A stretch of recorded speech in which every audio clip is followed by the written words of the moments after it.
最主要分享個位置咧，就唔係講緊點樣起個網絡，點樣去駁線，而個 focus 咧就喺個 information security 上高，因為都係切合翻今日嘅主題嘅。咁啊，我好多時咧喺出面分享嘅時候咧，我就講即係尤其是分享我哋自己個 role 嘅時候咧，我成日都俾啲舊嘢。我想問下在座有幾多人喺學校裏邊係做 IT 嘅？喺學校裏邊負責 IT 嘅 ，OK 係啦，你唔使他朝啦，你而家已經同我一樣啦。呢啲係咪你負責嘅嘢嚟啊？呢啲應該係你負責嘅嘢嚟嘛？我學校就負責呢啲嘢啦。OK， 有冇留意到漏咗一樣嘢啊？啊，呢個係我呢個係 cap 圖嚟嘅。我之前喺唔同嘅情況咧，但係我今日做嘅時候，我發到原來漏咗一樣嘢喎。漏咗一樣咩啊？係啦，哇，好聰明啊，係漏咗 cyber security。OK， 啊咁啊啱啊，所以我要補翻。原來真係漏咗 cyber security，嗰啲好重要嘅嘢。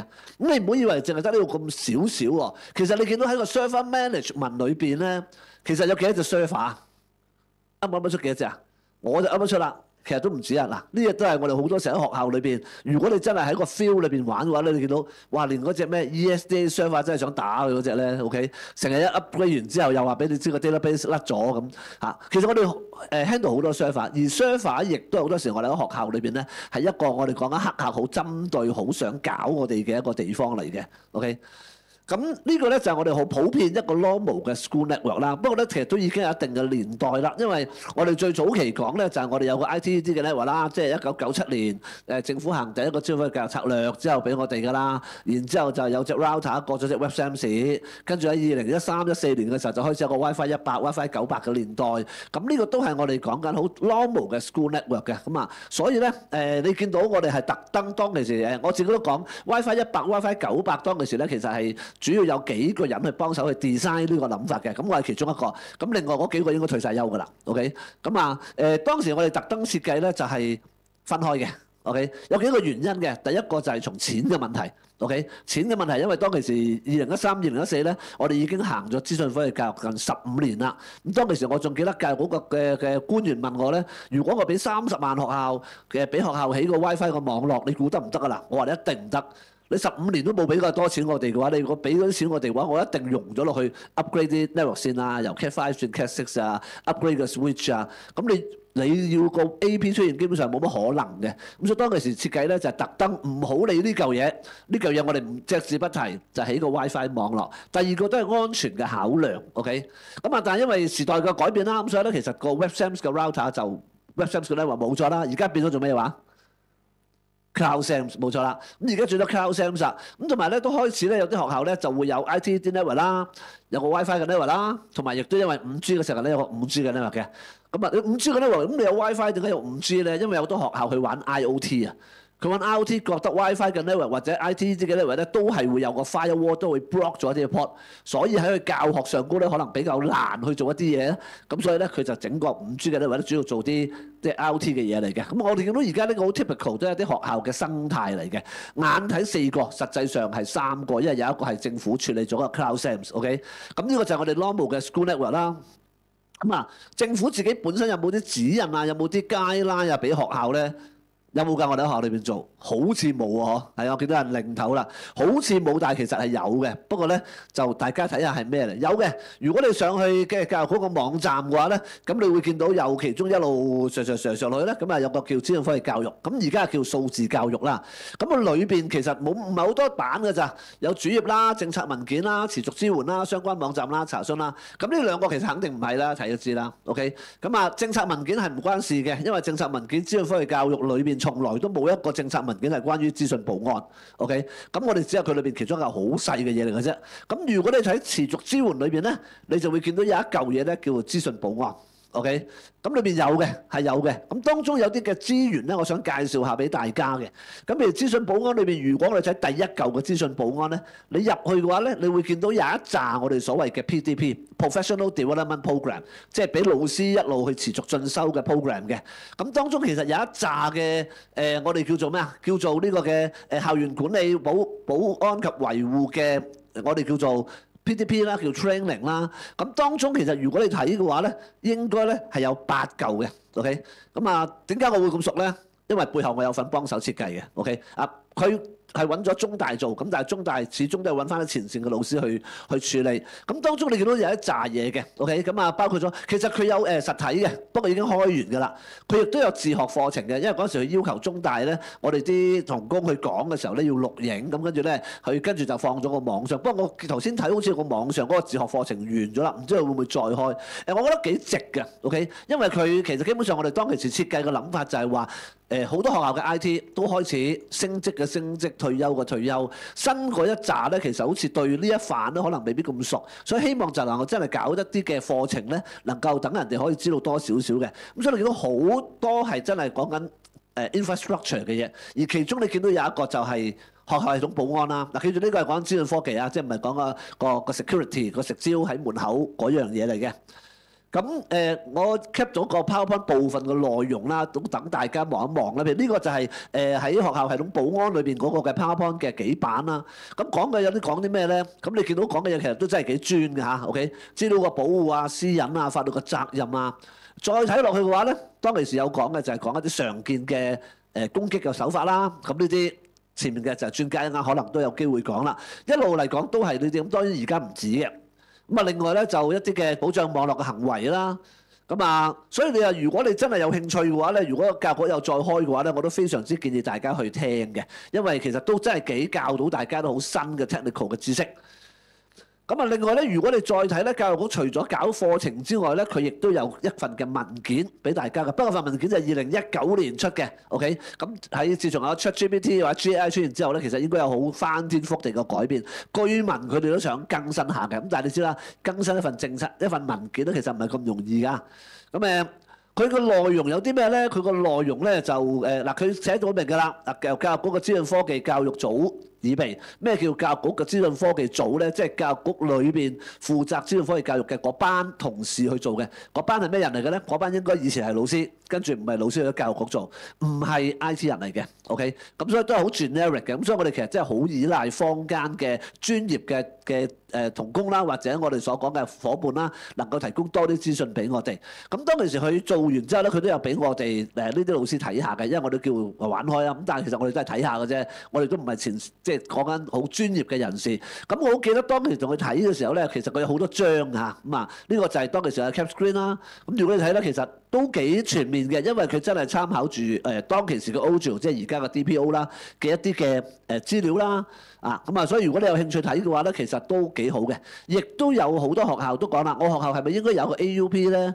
係咪應該有個資訊保安嘅 guideline 咧？等同事、等學生一開學嘅時候簽好晒，等有咩事嘅話有得去處理咧。其實呢份係一個好好嘅文件可以參考嘅。咁當然啦，佢好長，你冇理由叫你嘅同事、學生仲厚過你嘅教職員手冊嘅，冇理由啊，啱唔啱啊？咁你可以再喺上高 extract 一啲嘢嘅。咁我記得當其時曾經我有一 part comment 咧，就係 comment， 即係我舉個例子啦。其中一 part comment 就係 comment 個 backup 啦。因為我好記得我 comment 嘅時候，呢 part 我 comment 咗幾次，佢次次甩漏嘅。咁我譬如舉個例子，我成日講就係個 copy，嗰個 backup 啦，需要 offline 同埋 offsite 啫。咁呢都係其實好多時我哋喺學校裏邊，我哋真係可能未必會留意到嘅嘢。咁啊，呢個咧都係一個，我覺得如果你真係唔係好熟嘅話咧，其實呢一個對大家都係幾有幫助嘅，係一個刺激。成份文件喺網上睇到㗎啦 ，PDF 嚟嘅。咁另外咧，就我跟住想分享嘅係咩咧？跟住我想分享，其實學校其實真係唔可以擠太多時間落去嗰個嘅資訊保安上高㗎。OK， 點解？因為我哋嘅 main business 係咩啊？學校嘅 main business 就係教學啊嘛，唔係 infosec 啊嘛，係嘛？我哋學校嘅 main business，咁教學有乜問題咧？呢個學校嘅時間表啦，咁你望到好正常啦，係嘛？即係9點半到10點05分，即係35分鐘啦。我諗好多學校而家都偏向於係大概35至40分鐘一堂嘅，嗰啲咩50分鐘啊、1個鐘嗰啲開始越嚟越少啦。咁你諗喺咁短嘅時間裏邊發生一堂嘅事，我哋有一個堂裏邊教學生嘅話，咁即係乜嘢啊？每一分鐘都好重要啦，每一分鐘都咁重要㗎，咁即係話你唔好阻個老師啊，啲嘢令到老師用得唔方便，咁就比較唔係咁好啦。咁所以好多時我哋見到咧，啲老師入到去個課室裏邊咧，佢真係好想好快搞掂，好快搞掂，好快搞掂。你話呢樣嘢又阻，呢樣嘢又 block 咗，嗰樣嘢又做唔到咧，就好困難嘅。有咩情況底下會咧？我哋見到啲老師好想咧，就係佢喺教員室裏邊嘅嘢咧，喺下低見到一模一樣，係嘛？即係上高點，我下低又點啦。跟住我開好多個 tab，你任我開啦，唔好理啦。總之我開啲 tab，唔好我開咩網址，我開咩網址都得嘅。第三咧就係最好咧，你任我插啦，手指啊咩都好，啱唔啱啊？咁第四咧就我自己中意帶咩機翻嚟，無論無線網絡又好，有線網絡都好，你應該俾我隨便去上嘅。咁但係我諗前面班保安專家都知啦，呢啲係好危險嘅嘢嚟㗎，啱唔啱？但係你試下喺學校裏邊阻個老師啊！咦，你部機冇裝呢個 network attach 冇呢個 access control 喎，你裝咗個 NAC 先啦，你個 patch update 咗，你個 virus 搞掂埋先啦 antivirus 嗰陣唔係先啦。我諗你都應該跟住揾你嗰個唔係個老師，跟住揾你嗰個一定係校長。OK，因為校長應該係會比較 support 個 main business 就唔係 infosec 嘅。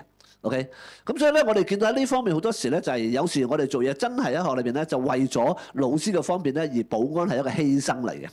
OK，咁啊，仲加上咧就係我哋見到好多時啦。嗱，咁我又好唔夠膽話係咪 abnormal 啊嚇？OK，好多時學校個網絡咧，我哋頭先講咗最應該有個叫 DM 松嘅，咁就可能係冇啊嘛，一個 flatland 嚟噶嘛，技術上高唔識 set，或者 set 完之後呢樣唔得，嗰樣唔得。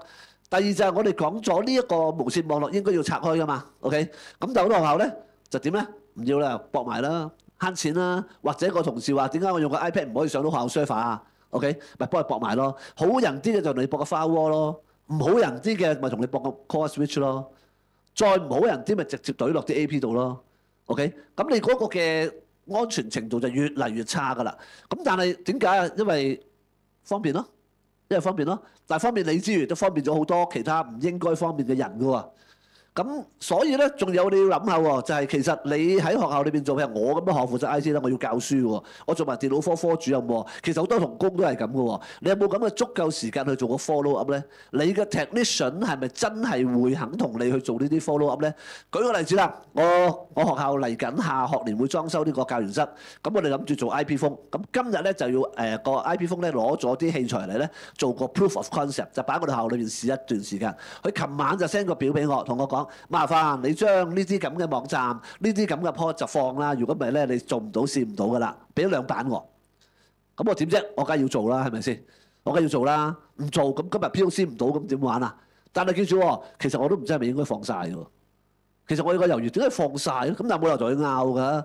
咁 POC 完咗之後，我記唔記得刪翻去咧？可能真係唔記得㗎喎。我諗呢個情況好普遍嘅。有時個老師如果喺班房裏邊做啲嘢，或者去上某啲嘅嘢，發覺到上唔到或者做唔到嘅話，佢問你，你咪放咯。放完呢個咦唔得喎，又放第二個又唔得喎，誒放第三個先得喎。你放完第三個先得，你會唔會封翻第一、第二個咧？當嗰樣嘅 testing trial 試完之後，你會唔會封翻晒咧？10成9都一定唔記得啦。你點會記得？你有冇做 log 啊？你嘅 maintenance log 會唔會做啊？我啱啱做 IT 嘅時候，我就有做咗10幾20年啦。做咩嘢咧？我哋個 technician 都唔會做呢啲咁嘅嘢嘅，啱唔啱啊？佢有 log 嘅，佢做完之後，佢喺 WhatsApp 話俾我知咯，唔係一個 log 嚟，係個 log 嚟㗎。不過你有排抄咯，啱啊，因為 WhatsApp 裏面好多 message 㗎嘛。咁係啦，佢講啦，你會唔會將佢回復翻最原本嗰個款咧？你識唔識得 troubleshoot 咧？其實好難嘅。OK，咁啊，另外啦，就係我哋作為 network in charge 啦，或者我哋嘅 TSS 啦，其實佢有冇呢啲咁嘅知識咧？點解我 keep 呢個圖咧？因為我哋個會最近搞嗰個網絡嘅比賽，唔係網絡安全，係網絡嘅比賽啫，係同呢啲嘅 networking 有關嘅。咁我哋見到咧就有個叫Networking Academy 啦。咁有同工就我開嚟俾同學去睇啊，睇好多年前做過 training。咁即係調翻轉頭，其實有幾多同工佢自己本身真係有咁嘅 accreditation 可以能夠 network 上高咧？我已經唔講你 security 啊。咁即係其實好多同工可能喺個場裏邊做都真係講緊日常生活聽埋咁嘅情況嘅喎。咁既然唔係咁專嘅話，咁你要叫佢管一個網絡啦。記住我哋學校個網絡唔係屋企嘅網絡喎，我哋 enterprise level 嘅喎。其實講衰啲仲慘過 enterprise level，因為陣間仲有好多持份者喺裏邊，你會留意。OK，咁但係實際上頭先講啦，我哋冇呢啲牌，點解我哋冇呢啲牌啊？因為我哋本身自己係一個教書咯。嗱，我哋個本職就係教書。technician 啦，應該俾 technician 做咯。technician 你幾多錢請啊？係嘛？你驚唔驚佢走啊？佢唔寫 log，你同佢鬧佢啊？你都唔寫 log啊？唔寫 log 唔得嘅喎。OK，跟住佢係都唔寫啦。咁你夠唔夠膽炒佢咧？炒咗得，你自己做埋咯。OK，跟住寫 log 嗰個就係你自己啦。OK，咁啊仲有就係我哋其實喺我哋嘅 network 裏邊咧好多 partner 㗎。呢啲 partner 你可以諗正面，可以諗負面啦嚇。咁我通常咧出嚟分享咧就有3款嘅 partner 嘅。咁第一款梗係唔知咩神一般嘅對手啦，係嘛？神一般嘅對手即係咩啊？黑客啦。以前黑客就好簡單嘅啫，佢一定夠醒，佢 network 夠勁，佢寫 program 夠叻，佢先至 hack 到我個網絡，係嘛？於是你咪諗咯，得啦，希望我唔好彩啦，係嘛？即係應該唔會係我嘅啊，即係等於啲人啊冇咁巧嘅嚇，咁到真係有事嘅時候先至處理啦。所以喺學校裏邊好多時候我哋啲錢咧係唔會擺落擺落 security 上高嘅。點解啊？因為唔應該咁好彩嘅。阿邊個 Miss 成日話佢部機慢，梗係搞咗佢先啦。個 network 都冇事，冇人冇中，咁咪冇事咯。到中嘅時候，咁咪冇彩，咁咪問校長攞錢咯，係嘛？OK。咁啊 hacker 啦，以前我哋覺得 hacker 好勁㗎，但係我諗前面嘅專家知啦，而家唔使㗎啦，而家有咩㗎？而家有錢得㗎啦，OK？因為而家咧，其實即係我哋講啦，其實我哋平時見到個網啊，咩 deep web 啊、dark web 其實仲犀利啦。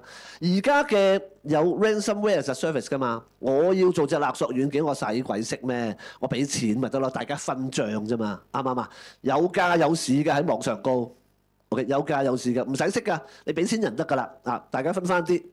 啊，咁再加上而家 AI 嘅出現啦，即係呢兩篇文章報導咧，你見到咧就係用 AI 嚟 hack 啦。咦 AI 可以 hack 嘅咩？我今朝先至教啲學生用 ChatGPT 嘅時候，我同佢喺個網上嗰度講 How to make a bomb。咁於是嗰個 ChatGPT 答我唔會答你嘅，因為你違反咗 content filtering。OK， 啱嘅，因為嗰個係俾你同俾學生用啊嘛。上一次我聽個 seminar 嘅時候，我唔記得係網罪科定係康康所同我講，其實係有一啲專門俾 hacker 用嘅 GAI 嘅。佢係真係會教你做，同埋好犀利㗎，教得即係，譬如我有個仔都想咁啦，佢讀完 Ivy 畢業，佢 Ivy 我唔記得讀咩科啦，但係佢係唔識寫網頁嘅。有一個話佢唔識寫網頁咧，有一次有個網頁我同佢講，你幫我做 auto forward 啦，你自己上網 W3C 咁你搞個 auto forward 啦，佢搞佢都搞唔到。咁但係最近咧，我哋就話誒禮堂咧，我哋唔好再用啲傳統嘅鐘咧攞嚟做考試俾人睇啦，不如整個電子鐘啦咁。咁佢咧我話咁啊，佢就得閒喎，咁啊點啊去轉頭整啦，整完之後咧。咁佢跟住咧就整咗嚿咁嘅嘢，佢淨係得中間呢嚿嘢啫，淨係得呢嚿嘢啫。咁跟住佢話啊，阿黃 Sir我做咗啦，我得閒咁。咁跟住話嚇，你識做啊？我話識啊，自己搞到啦咁。咁我仲話但係冇校章喎，咁不如你幫我整個校章啊？佢整個校章係黐落個角嗰度嘅。咁跟住話唔得喎，唔靚仔喎，咁啊整下啦。誒唔得喎，咁我攞嚟考試用嘅喎，咁啲同事要講今日中文科考幾點，咁要俾佢打嘅喎，我轉頭做咗喎。跟住我話你點做㗎？佢點做啊？疊蝕咯。佢唔識嘅喎，但係我睇翻個網頁會寫咩啊 ？Java、CSS、JavaScript 全部識寫嘅喎，所以 hacker 唔使識㗎，你上網叫佢寫俾你咪得咯，啱唔啱啊？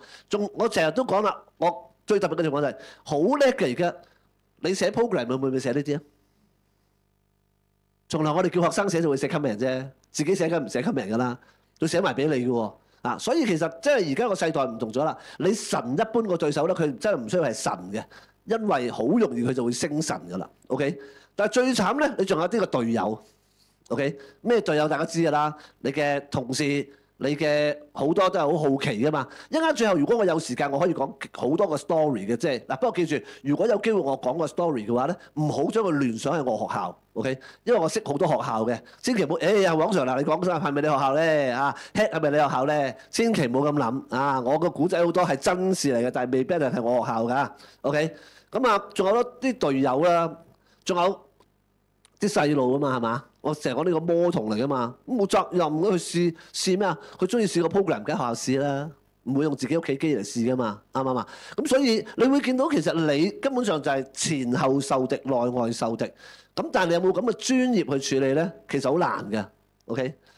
啊，咁啊，正如我講啦，啲 story 咧，我睇我仲有冇時間講少少先？誒，仲有嘅，我應該係15分嗬。係冇錯，我仲有8分鐘時間。咁啊，我講幾個古仔啦，都係再重申一次啊！千祈唔好聯想係英華書院。OK，第一，英華書院係我第6間服務嘅學校。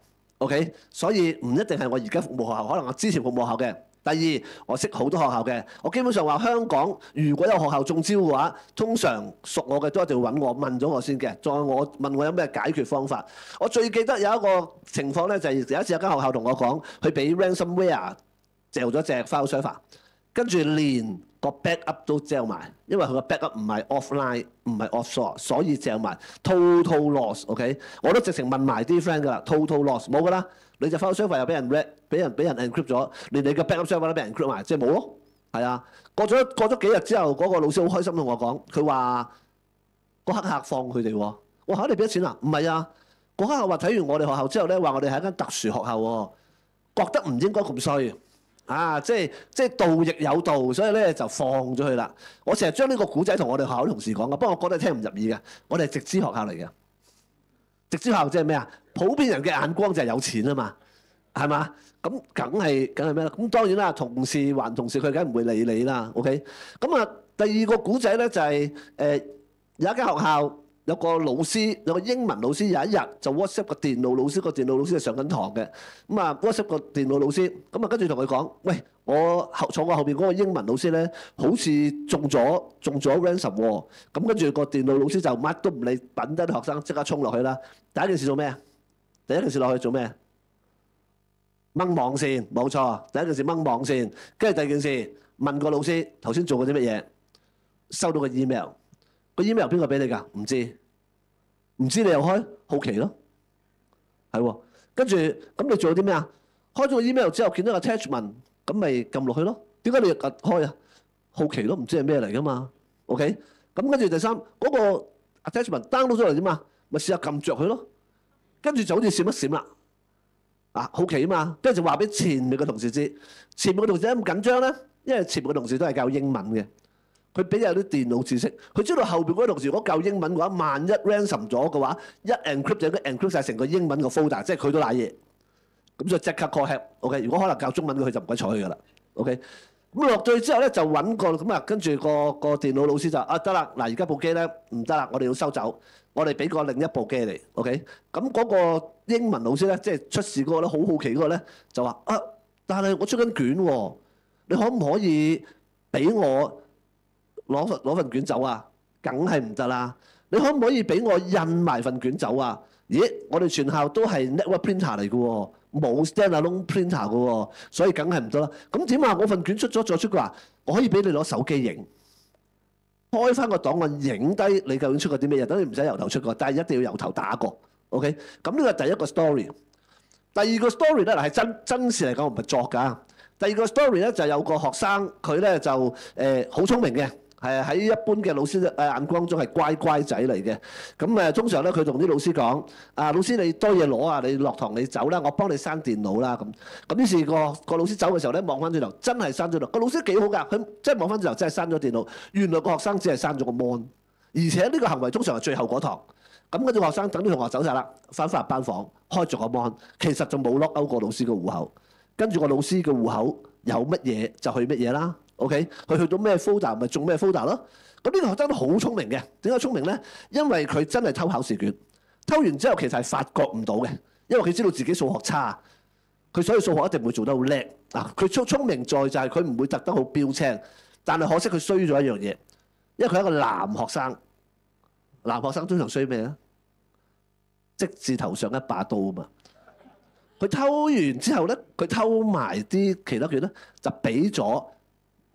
係啦，而個女仔冇咁聰明，個女仔又俾埋啲女同學個 friend， 成紮同學點解嗰科突然間平時你真係好唔得，但係咁勁嘅咧？咁於是就引起老師嘅懷疑，引起老師嘅懷疑，咁跟住捉嗰幾個女仔嚟熬啦，熬下咁啊，熬下咪熬到個男仔咯。OK， 咁所以留咗其實好多呢啲咁嘅 case 嘅學校裏邊 ，OK。咁啊，仲有咧就係 WiFi password 同埋 computer login 啦。我哋成日講啦，有冇留意過你學校裏邊，你哋會唔會將你嘅 WiFi 嘅密碼或者你啲老師嘅 login 嘅密碼俾人㗎？我哋通常我哋 computer 都有 generic 嘅 account 㗎嘛，你唔會俾人㗎嘛，啱唔啱啊？但係有時冇辦法啦，你會俾其他同事㗎嘛。我哋基本上喺 IT 學界都講啦，只要你俾咗一個老師嘅話咧，其實3個鐘頭之內咧，應該有學生會知㗎啦。係啦，即係我哋做 IT 嘅時候都唔俾噶嘛，但係有時啲 event 搞下你就俾㗎啦。我今日發現到喎，我同事講，原來 MDM 咗個機咧，我哋落咗啲 password 落去咧，嗰個 WiFi 咧學生睇唔到嘅。但係如果同事攞個手機翻嚟同你講，我想用學校個 WiFi 啊，咁跟住你梗係俾佢攞部機嚟跟住入啦。入完之後你梗係唔話俾你知個 password 啦。原來而家啲機好勁嘅，佢一撳翻出嚟睇嘅，所以你冇得搞嘅已經係啦。咁你見到其實。所以點解我講一定要分開？唔分開嘅話，入到 WiFi 個 password send 曬俾人，你就慘啦。OK， 咁另外就係 personal drive 啦嚇，即係 personal drive。我諗我唔夠時間，其實最主要就係講我喺學校裏邊，我哋啱啱最近非常之唔好彩，但我亦都覺得非常之好彩。一個我想啄佢好耐，但係又啄佢唔到嘅就係啲同事嘅 personal drive。OK， 我2018年入去英華做嘅時候，我已經講所有同事新同事你入到嚟係冇 personal drive 嘅，你有就呢個 subject drive 嘅啫，你啲係 subject 噶嘛，擺咩 personal drive 啫？咁於是我就話有嘅，我唔 back up 噶啦，即係存在嗰啲我唔 back up 啦，等你退休啊，等你自己走啊，咁咪冇咯。OK 啊，最近我哋嗰隻 drive 死咗 ，OK 死咗，跟住最緊要嘅地方就係連隻 back up 都死埋。OK，好彩我呢幾年一路都有講。冇啦，冇㗎啦，冇。啲同事又借唔到我，我次次教職員會都行出嚟講嘅。咁不過好彩我哋最近救翻之後咧，我同同事講啦，你只可以攞手指嚟攞走啦，我唔會再 set 㗎啦。OK，咁因為 personal drive 其實好多時你唔知佢儲啲乜嘢。我哋成日講有個科主任同我拗咧，就拗咩咧？就拗點解唔開啫？我話如果 subject drive 嘅話咧，你係科主任，你應該有權去睇實，你要睇實嘅有責任嘅。就係 personal drive 冇得睇㗎嘛，佢擠啲咩落我點知啊？除咗個容量之外，仲有好多嘢我哋要考慮。咁去翻一個位啦，環境複雜咗，ATAC 多咗，ATAC 我哋感覺好似多咗好多，甚至乎香港報紙我哋都見到唔同類型嘅 NGO 啊，唔同類型嘅機構啊，每個零月或者甚至乎東張西望啦，都見到多咗好多 ATAC 就出嚟。咁望翻啲高部嘅數字啦，因為 Checkpoint 我哋有 Checkpoint Research Team 嘅，我哋每一年會不定期有唔同 report 走出嚟啦。咁呢一份呢，就係講緊2025年。回顧翻24年嘅時候，全球個 cyber security 嘅境況會係點？咁呢個數字咧就好得意嘅。我哋喺 APEC 嗰個位置啦，我哋咧係領先全球嘅。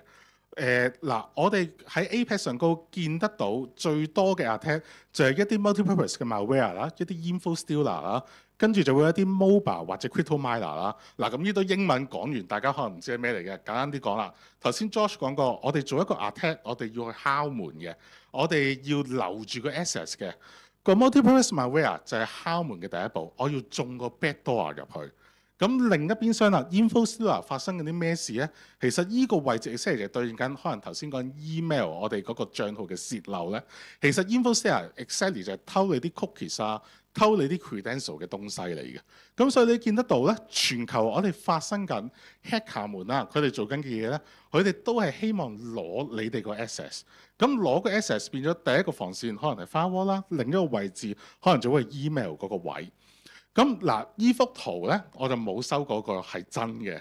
嗱，好得意啊，因為我哋一講 attack 嘅數目，我哋一諗咧，喂 hacker 都係揾錢嘅啫，佢哋應該係揾啲最有錢或者影響得最多，例如啲 financial 嘅機構啊。頭先講緊可能啲油公司、軍工公司啊，嗰啲 attack 數目應該係最多噶嘛。咁但係去翻24年咧，呢一版好得意，有3個好重要嘅位置我哋要睇嘅。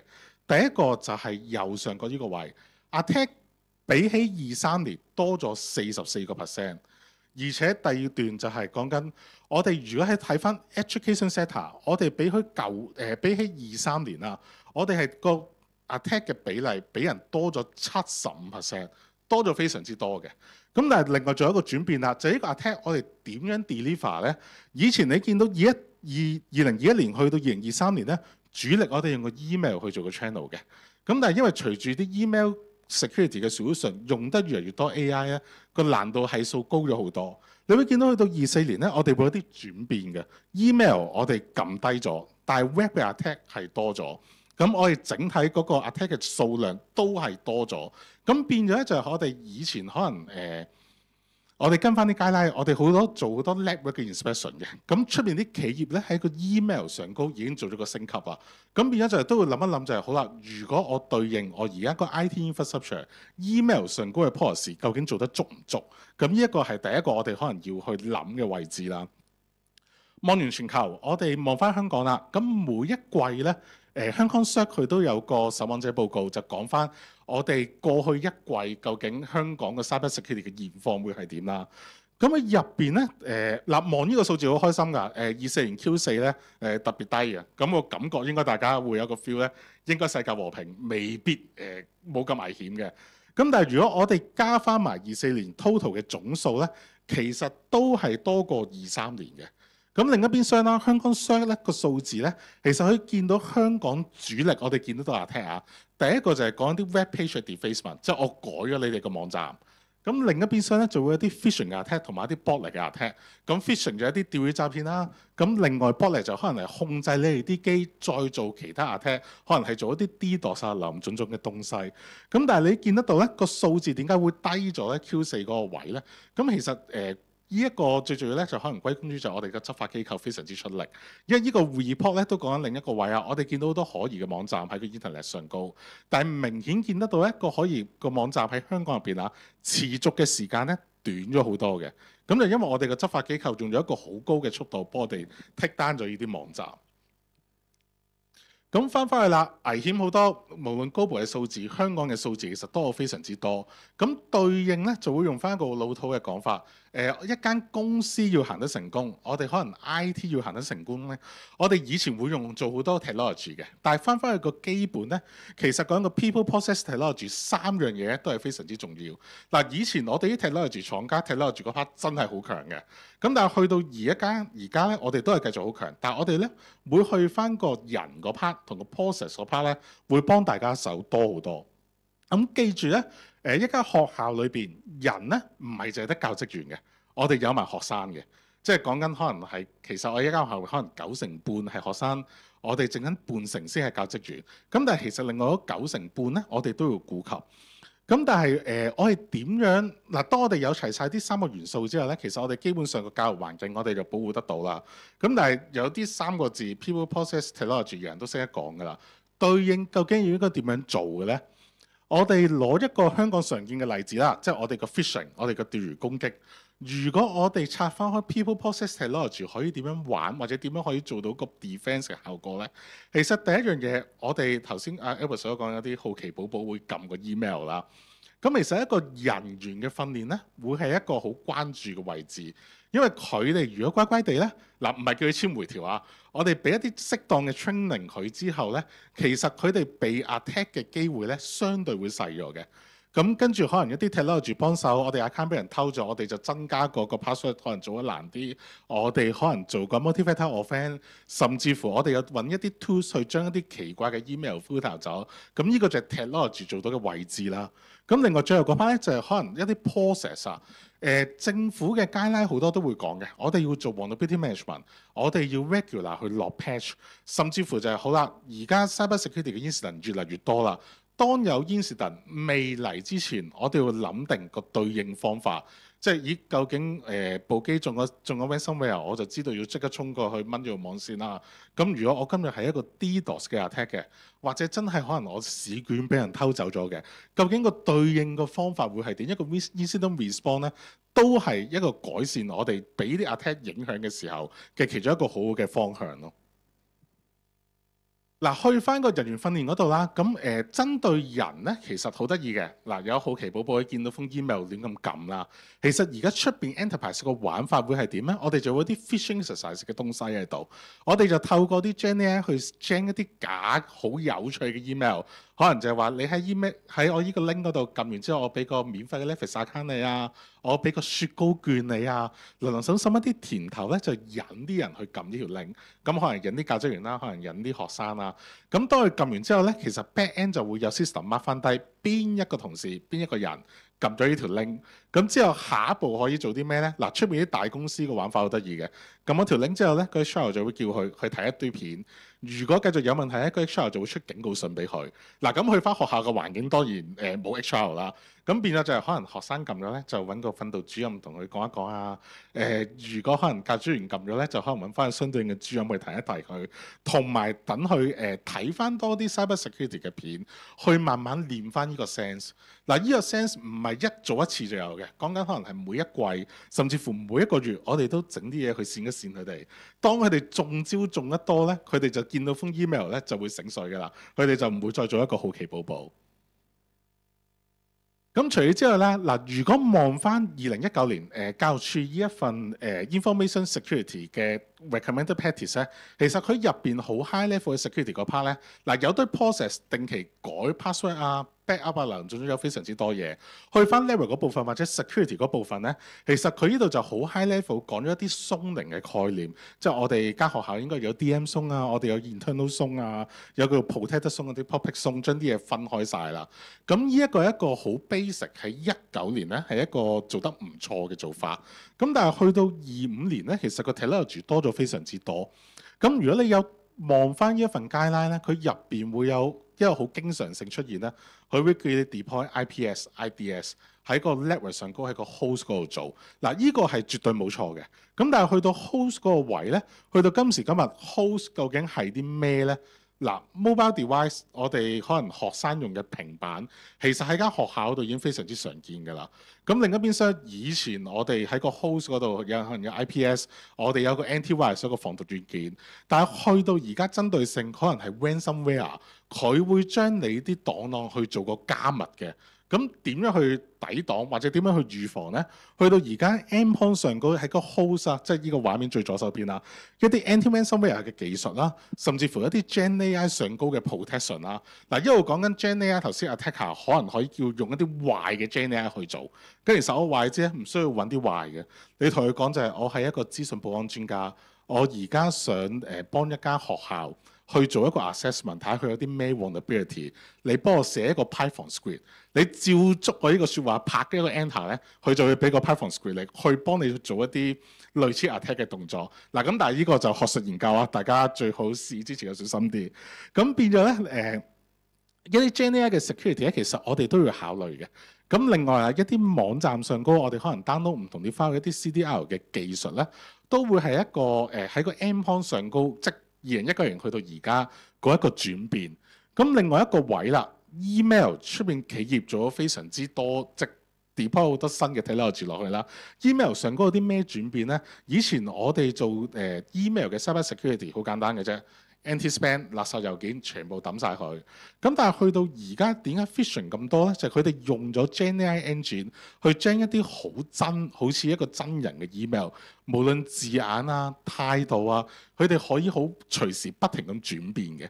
咁變咗一個 email 上高啦，咁一啲 malicious 嘅 email 啊，甚至乎個 email 上邊有啲 link 啊，或者 QR code 去 bypass 一啲 detection 啦，咁變咗就係啲 tools 去揾得翻呢啲嘢出嚟咧，其實就會保障到大家員工嗱。雖然頭先講緊做緊人員訓練啦，咁但係始終都會百密一疏嘅，咁變咗就係有多個 tools 可以幫你睇個 email 咧，咁即係一個 two-layer 嘅 defense。咁去到最後一個位啦 network 嗰部分，咁 network 大家一講咧就一定係firewall segmentation 呢個字非常之多。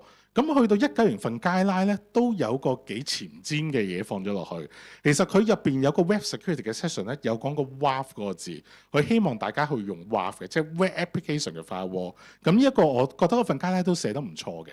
咁但係另一個位喺個 network 嗰度，除咗 IPS，除咗 WAF 啊，可以諗嘅就係頭先講緊一啲攻擊面嘅 management 啦。我哋可能有啲 anti-bot 嘅 system 啦，甚至乎頭先講緊 IoT device 多咗越嚟越多啦。其實佢哋都係一個好 common 嘅目標去俾人攻擊嘅。咁呢度就林總總做咗一個好 high level 嘅 technology mapping，話俾大家知2019年啦出嘅階段，去到25年啦，仲有啲咩新嘅 technology 可以保障到大家。咁除咗之後啦，呢度就分享多少少啦。如果我哋真係睇翻一個最簡單嘅 security， 望翻 firewall 嗰個位置，咁我哋好多時會睇 Gartner 啦或者 Forrester 嘅 report 啦。咁呢度就有翻兩個 QR code，即係如果大家有需要想知道一個企業，佢哋要揀一隻 firewall 或者可能我哋揀一個 trust 嘅 zero trust 嘅 platform 嘅時候，佢哋考慮嗰個位置喺邊度。嗱，咁今日我個分享就去到呢度啦。咁今日會講下分析下黑客點樣入侵嘅，即係大家跟我做一次黑客啦。有咩可以方法預防佢咧？咁先講下我自己啦，即係我是誰先啦。小弟叫 George，咁我現職咧就喺 Black Panda 做業務發展總監嘅。呢個係 daytime job 啦。咁我亦都喺香港金融科技協會裡面一個叫雲端及網絡安全委員會裏面嘅聯合主席嘅，亦都喺會裏面啦，主力去推廣網絡安全啦。好早已經讀電腦㗎啦。小弟當年讀大學一畢業已經係喺英屬哥倫比亞大學嘅電腦工程碩士畢業啦。一畢咗業嘅時候，我入咗溫哥華嗰陣時喺溫哥華嘅 Fortinet 嘅 R&D 嗰度。我係負責去做Fortinet 嘅5000 series， 即係嗰啲叫企業級防火牆嘅 R&D 嘅人嚟嘅。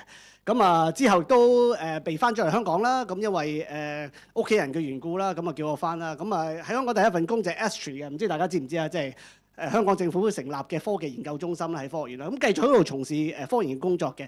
慢慢開始就離開咗啦，就做啲比較見客戶多嘅工作。講到呢度啦，就係少少小弟嘅一啲嘅分享嘅。好啦，先講下先，其實有啲乜嘢普羅大眾對黑客有啲咩迷思咧？即係咁。咁啊，第一樣嘢啦，就好多人都覺得黑客應該係攻擊啲大機構嘅，係咪先？都係啲有錢機構。咁我哋啲學校應該冇興趣㗎啦，係咪先？咁偷試卷咩？黑客都唔會考試㗎，係咪先？咁呢個第一個迷思嚟嘅，成日覺得啲黑客係會淨係攻擊啲機構嘅。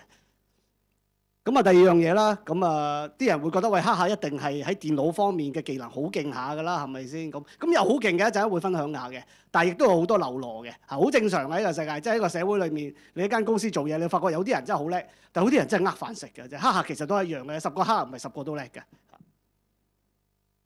咁啊，另外有一個好重要嘅迷思啊，大家覺得我部電腦裝咗防毒軟件㗎嘛，係咪先？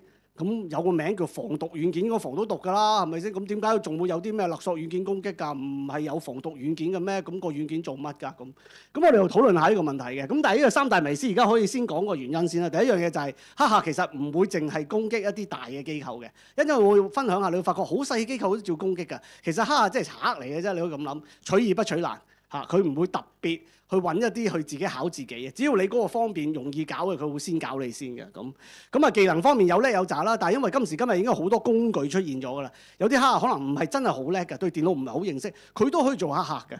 咁啊，防毒軟件要記住一樣嘢係個名嚟嘅啫，唔好太迷思以為防毒軟件係真係防到毒嘅，一陣會再探討嘅。咁啊，分析個案先啦。咁啊，上年啦，我哋做嘅個案大部分，你見到藍色嗰部分咧，就係一啲公司，唔好理係學校又好，公司又好啦，私人企業或者公營企業啦，嘅電腦唔多過250部嘅嚇。咁你見到原來好細嘅，即係唔好話好細啦，間公司唔多過250台電腦都會受網絡攻擊嘅喎。咁啊，都有啲係甚至係1000以上啦。咁但係你發覺原來喂，細嘅公司唔係話特別攻擊少啲，大嘅公司攻擊多啲嘅喎。你反而發覺原來細係攻擊多啲嘅喎。唔好意思啊，撳錯掣。咁啊，另一樣嘢啦，咁啊有唔同嘅網絡攻擊啦。咁啊，你見到最大部分咧，68.3% 咧都係勒索軟件攻擊嘅。咁啊，其他嗰啲可能俾人搞個 email server 啊，即係我哋叫做 BEC 啊 （Business Email Compromise） 啦，即係佢唔係真係入咗你啲電腦嘅，佢即係入咗你個 email server 度，然後就控制晒啲 email， 咁啊可以冒你個校長發 email 俾人啦，亦都可以睇晒全學校啲 email 嘅咁。咁啊，睇下啲受害者啦，因為 Black Panther 本身呢間公司係專做事故應變嘅，咁即係揾得我，即係 daytime job 我翻工啊，揾得我嘅。基本上都係啲受害者嚟㗎，即係中咗啲勒索軟件，然後喺度求救緊嘅。咁啊，80我哋發覺我哋做root cause 咧，發現80嘅大部分嘅客人咧，都用咗一啲唔係好強嘅密碼嘅嚇。咁有好多人其實唔知嘅嚇，可能大家喺坊間成日都記得個密碼叫咩 password 就 P@SSW0RD 啦，係咪先？咁以為哇呢個密碼有大細階係咪先？又有 special character 先好安全㗎啦。咁甚至可能後面再安全啲啊，加個1、2、3幾個感嘆號啦，係咪先？好安全係嘛？佢冇諗過其實依類型嘅密碼喺我哋做 cyber security 嚟講係弱密碼嚟嘅嚇。有一個 list 叫 rocku.txt 可以上網抄嘅，佢係攞晒有成5萬幾個密碼，基本上事實好多時有80你會開到嘅嚇。咁所以好多普通人覺得好強嘅密碼其實係好弱嘅密碼嚟嘅咁。咁啊100個受訪即係受害者啦嚇，我哋接觸過咧都一定有 backup 嘅，即係話喂。佢中咗勒索軟件，俾人加密啲數據，冇晒啲數據，佢應該有 backup 嘅啫，係咪先？唔係㗎，其實100% 嘅客都有 backup，不過只不過啲 backup 都俾人喐埋咁解嘅啫嚇。你唔好以為你有 backup 做安全，個客入得嚟一定會搞埋你個 backup 嘅。咁啊，睇埋佢嘅 security protection 啦，即係喂，佢哋係咪因為冇裝 firewall 冇裝防毒軟件，所以俾人搞啊？係咪先？我哋學校冇咁 hea 嘅，呢啲嘢我哋有做晒 firewall 嘅。咁睇下啦，其實過半數嘅客人咧。係有裝防毒軟件，甚至係 EDR 啊，嚇裝埋 EDR， 亦都有一個企業級嘅 firewall 喺度㗎啦，即係唔錯嘅 firewall 喺度嘅，但係都照俾人搞到喎。咁啊，常見嘅手法啦，即係其實黑客點入嚟嘅咧？咁啊，第一個我哋見最常用嘅手法其實好簡單嘅啫，就係揾一啲已知嘅漏洞嚇。咁啊，唔好以為你買咗個 firewall 喺度就好安全嘅，你個 firewall 可能有一個漏洞喺度，你係唔知嘅嚇。咁你冇更新。咁個廠商其實會有得俾你更新嘅，只不過你冇 patch 到嘅啫嚇。咁但係問題，你以為喂好煩啦，唔想 patch 啊？因為大家嗱，唔好講 firewall 咁辛苦啦，講下個 Windows 係咪先？你有冇發覺你用電腦用 Windows 用多一半，突然之間要你 update 㗎？大家係咪覺得好煩啊？係咪先？我明明喺度做一啲可能你哋教師係出緊試卷，出到一半無啦啦又話要 update， 好煩，唔想 update 咁。正常嘅，每個人都唔想搞嘅。但係要記住，其實好多時 Windows 叫你 update 咧。有1/3咧，其實與 cyber security 有關嘅，係啲漏洞佢想你 patch 翻。你冇 update 的話咧，其實黑客就可以利用嗰啲漏洞嚟搞你㗎啦。咁啊，另一個就頭先阿 Albert Sir 都講咗啦，即係喂用一啲我哋叫做釣魚軟件啦，即係 send 個 email 俾你，個樣好 legitimate 嘅，睇落去完全好正常嘅，係咪先？你睇唔出原來一啲 phishing email，unless 你真係click 落去睇嗰條逐個 email 個字去對咧，好多時你會 miss 咗嘅。咁啊，你以為一個真正嘅 email 俾你，你咪 click 條 link 咯。click 咗條 link 嘅時候，就可能去咗一啲 malicious 嘅 website 度咧，就對你去攻擊你部電腦噶啦。咁啊，第3個就係暴力破解啦，即係你個 password 好多人都會用一啲弱嘅 password 嘅，佢試落去試下就會中到噶咯。咁好啦，咁啊，我哋嘗試跟大家，即係大家跟我試一次啦，做一個黑客啦。其實點去做一個 hacking 嘅咧？真係嗱，咁啊有一個工具嘅。黑客會用，我哋做 cyber security 都會用嘅，即係我哋做搜證都會用嘅。咁啊好方便嘅，大家可以去攞個 account 嘅，係可以玩下嘅，唔使錢嘅。咁當然你訪問得多要俾錢啦，係咪先？咁個工具叫 Shodan 嚟嘅，可以懟落去嘅。咁你可以 search 一啲嘢，即係 Google 未必咁易揾到，佢好容易揾到嘅。咁我嘗試揾下喺香港，淨係香港啫，唔係全世界，淨係香港有幾多部電腦係可以俾我搞嘅。就喺個網絡上面，我就係想睇下有幾多部電腦放咗上網，可以俾我入去搞嘅。咁我打咗 Country Hong Kong Port 3389啦，3389如果大家知嘅就係 RDP 啦，即係 Remote Desktop 啦。如果大家有用過，你知係啦。咁然後一 search，我發覺有一個數字出咗嚟，幾多啊？11萬啊！114000部電腦有得搞喂，唔緊要啦，一個搞唔到搞第二個咯，實有就搞得到㗎，係咪先？咁我求其揾一個啦，114000咁多部電腦，揾一個電腦嚟玩下先啦，好嘛？click 入去，有埋 IP address，因為唔想俾大家睇到，所以我 mark 咗 IP address 嘅啫。嚇，見唔見到個畫面啊？喂，呢個畫面應該唔識電腦人似曾相識嘅喎，即係話有部電腦嗰個 login 放咗出街喎 ，remote desktop， 咁咪打下試下咯，試下頭先個 password 啦 ，p@ssw0rd 嗰啲啊，係咪試啊？有得可以試㗎，係咪先？咁啊，而家爭條門匙嘅啫，諗方法入去咯。對門已經有喺度揾到㗎啦，係咪先？咁啊係好多工具嘅，其中一個我哋做調查嘅時候咧，基本上黑客咧十居其九都係用呢個工具嘅。呢個叫 Mimikatz， 呢嚿嘢係專搞去攞 credentials 嘅，即係好似嗰啲咁嘅情景，你見到有對門啦，未有鎖匙，咁點開咧？嗱，唔熟電腦嘅人唔緊要，你攞呢個工具，即係等於啲開鎖佬嘅百合匙啊！嚇，有冇試過屋企唔見咗門匙，入唔翻屋企揾個開鎖佬入去啊？嗰度攞條百合匙同你逐個試，類似咁嘅嘢啦。嗰啲工具已經 ready 㗎啦，嚇，咁佢會用啲工具去搞你啦，先試一啲會唔會用啲弱嘅密碼啦，嚇，咁亦都可能會為睇下你有冇啲漏洞。如果你有時有啲地方咧，你個 Windows 冇 patch 到有漏洞的話咧，我可以唔需要知你密碼直接入到去嘅，嗰啲叫漏洞啊嚇。咁佢會用各種方法，咁唔緊要㗎。頭先講咗11萬台電腦喺度，一定揾到一個俾你入去嘅，係咪先？咁你入咗去啦，佢唔會即時搞你嘅，放心。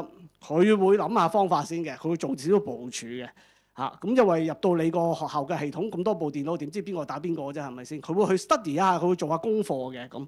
佢會先掃下你啲網絡啦，睇下你有幾多台電腦啦，睇下你個 backup 喺邊啦，睇你個 AD 喺邊啦嚇，睇晒所有嘢先嚇，記錄晒。咁然後開始揾，睇下你會有啲敏感資料嚇，即係佢有啲佢會入去睇你資料，有啲唔等使嘅，有啲係敏感嘅，佢去 classify 咗佢。然後佢已經諗定點樣將你啲數據偷走嚇，佢咩都未做，佢而家只係 study 嘅狀態嘅啫，睇下你個系統係點。咁好啦，點知你個 backup 喺邊啊？其實唔難揾㗎，入到你部電腦睇 log 睇到嘅嚇 config 睇到嘅嚇，唔識電腦嘅人睇下左手邊嗰個 file，睇個 vim backup， 白痴嗰個都知你用緊 vim 啦，係咪先嚇？咁啊，然後話埋俾你知係邊台 server 名，咁咪去揾咯，有幾難揾啫？咁好快揾到你嘅 backup 嘅。咁佢都會為緊睇你有冇 NAS 啦，因為好多時啲學校會買個 NAS 去 backup 啲嘢啦。咁佢要攻擊你之前咧，佢一定要知晒你 backup 喺邊，因為佢要你一鑊熟，係咪先？佢除咗加密咗你啲電腦之外咧，佢要你 backup 到冇埋，你至肯俾錢佢噶嘛。因為佢今次入嚟搞你唔係一個興趣，係一門生意嚟㗎，真係。咁好啦，咁佢就會用諗好多方法去躲避你個防毒軟件去偵測到佢嘅嚇。咁佢都會喺你啲唔同嘅電腦度放一啲嘅後門啦。我哋個 backdoors 咧，點解要咁做啊？因為 hacking 嚟講，我哋有個步驟叫 maintaining access 啊。我入嚟，我係需要 make sure 我以後可以繼續入嚟嘅。我唔係想入嚟一次啊，我要繼續入嚟。呢個好似係我自己屋企，我中意入嚟就入嚟。佢啲唔同嘅電腦度會放一啲後門喺度，去 make sure 喺下次 attack 可以再入嚟嘅。所以好多學校唔知道中咗一次 cyber attack，俾人加密咗啲數據，佢諗住啊俾錢解決啦，或者可能好在我都仲有啲 offline backup 倒翻落去。2-3個禮拜後又入多嚟一次嘅，咁我會驚訝點解佢會入多嚟一次嘅？佢啲電腦其實根本俾人放晒後門嘛，冇奇蹟㗎，你睇唔到個後門啫，其實後門已經喺你部電腦度㗎嚇。咁佢就會控制晒你所有嘢，而家都仲未加密㗎，即係而家只係放低一啲惡意嘅程式喺度，準備去攻擊你嘅啫。咁好，而家我哋見好常見嘅手法就係未加密你啲數據之後咧，會先抄走啲數據嘅。咁呢種攻擊手法叫 double extortion， 中文叫雙重敲詐手法。咁即係咩意思咧？數據就一定加密你㗎，唔使諗啊，遲少少先。不過而家未加密之前偷晒啲數據，然後至加密。咁點解啊？俾2條路你行咯。第一條路就係你肯俾錢嘅，我就俾翻條解密匙你，等你有數據。兼夾我唔爆你響口嚇。如果你唔俾錢都話唔緊要嘅，你啲數據拎出去賣到㗎嚇。而家喺暗網上面，如果啲私隱嘅數據嚇，即係如果有咩身份證號碼、有 email 啊、你住邊啊、有電話啊、有啲咁一條咁啊，1000個數據咧，1000個人的話咧，賣到1000蚊美金嘅，即係大約1蚊美金一個人嘅。咁我立咗佢咁多，呢度買有人會俾錢買嘅嚇。咁所以佢先偷咗啲數據，佢冇死嘅，呢啲有得交易嘅，即係咁啦。咁佢甚至會影埋相嘅，佢都好細心下嘅嚇，一個 screenshot 咁啦。因為到時勒索你話俾你知，我真係偷咗啲數據啊嘛。咁呢個係一個 proof 嘅一個憑證啦，係咪先？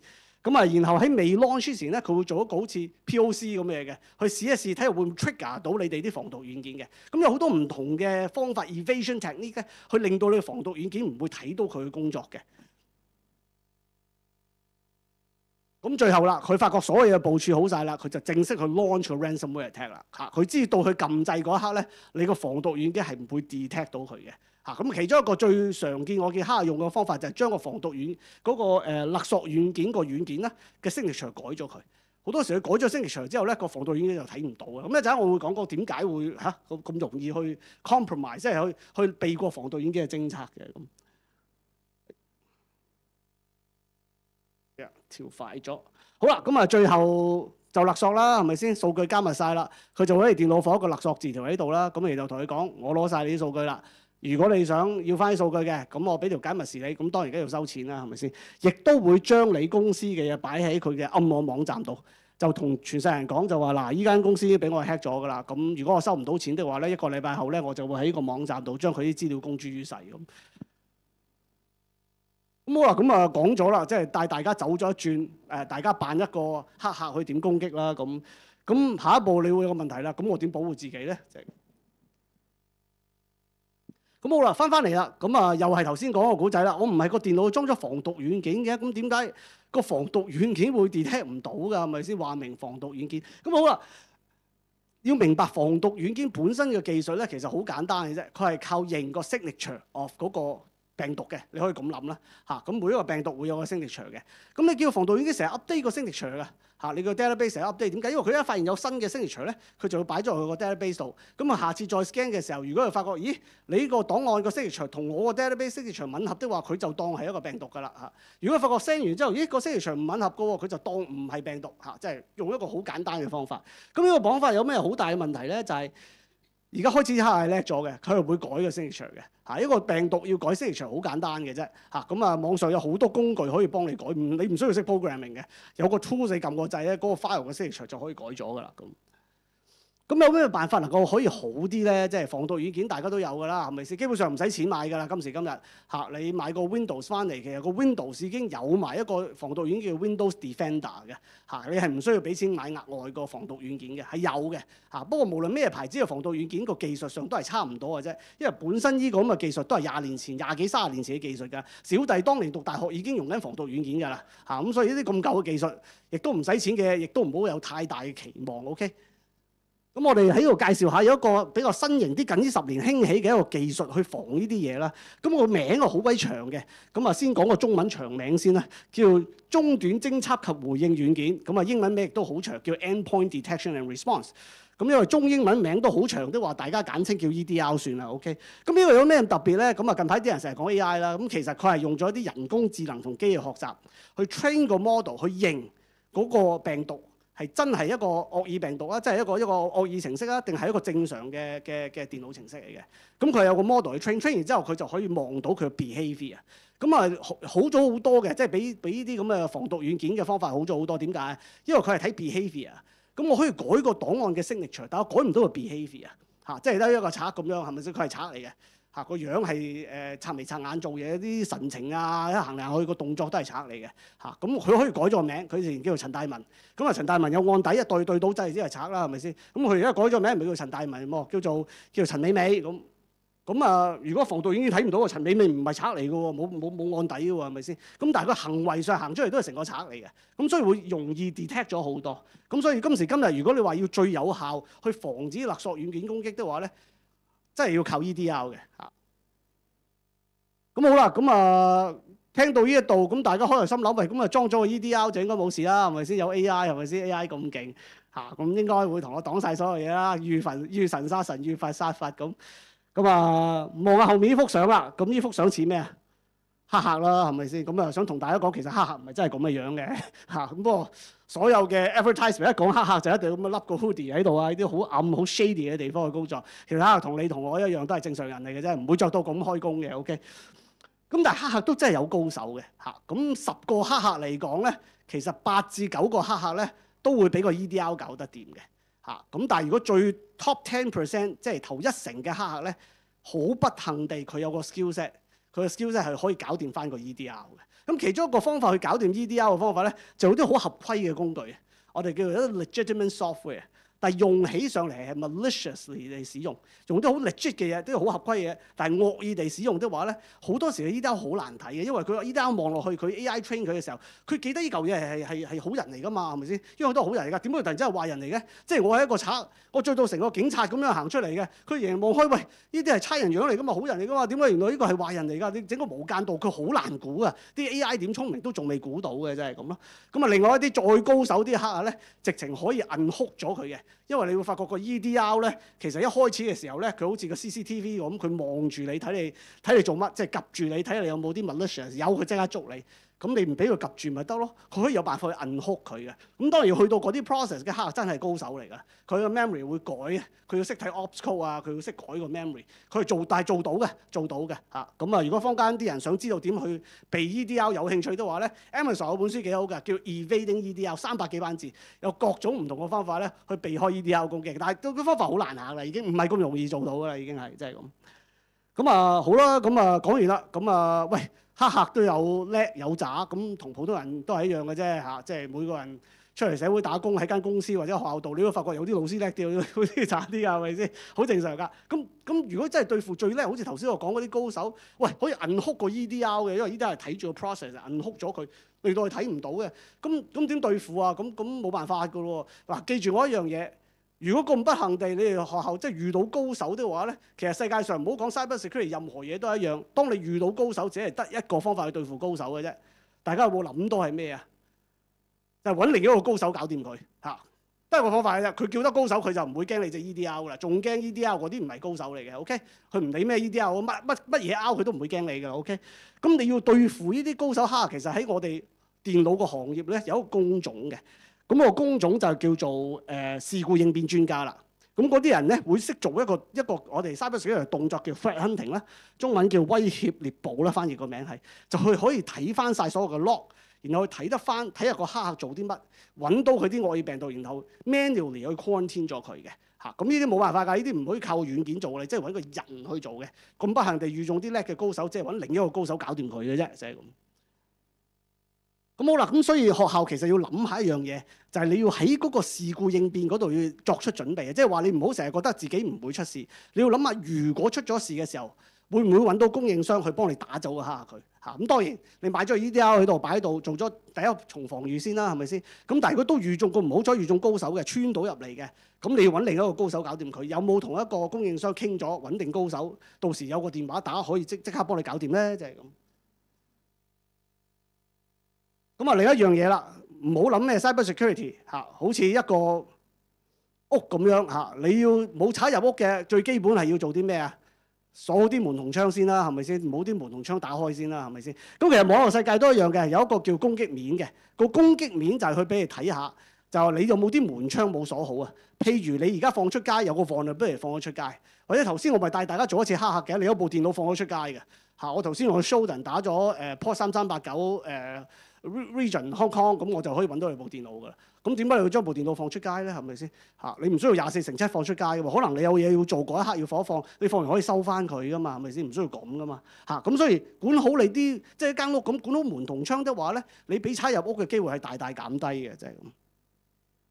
咁好啦，咁啊我頭先講話小弟 Daytime 係一間公司叫 Black Panda 啦，咁 Black Panda 專做事故應變啦。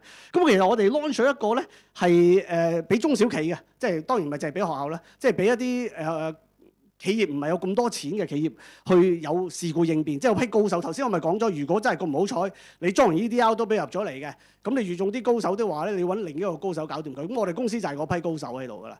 咁通常要揾高手搞咧，即係啲人工都不菲嘅。咁所以有一個好似類似一啲好似我哋叫做點講啊，一個保養嘅計劃啦。咁啊買咗之後一年，如果真係咁唔好彩，希望唔會發生出事的話咧，有把高手會 stand by 去幫你搞掂佢嘅。咁呢個定期會俾頭先所講嘅攻擊面報告啦，睇下啲門窗有冇鎖好啦。如果發現啲門窗冇鎖嘅，喳喳臨鎖翻好啲門窗佢啦，係咪先？唔好將啲門窗長期打開咁樣，咁就以為冇事嘅，有 EDR 咁唔好咁啊！即係嚇，即係你有防盜系統都唔代表啲門窗可以長期打開㗎，係咪先？常識可以話到俾你知嘅。咁好啦，咁啊小弟講完㗎啦，呢個係最後一個 slide 㗎啦。咁啊想講一講就係記住一樣嘢啊！我希望今日唔記得小弟講嘅嘢唔緊要嘅，但係希望有3點能夠帶得翻屋企嘅。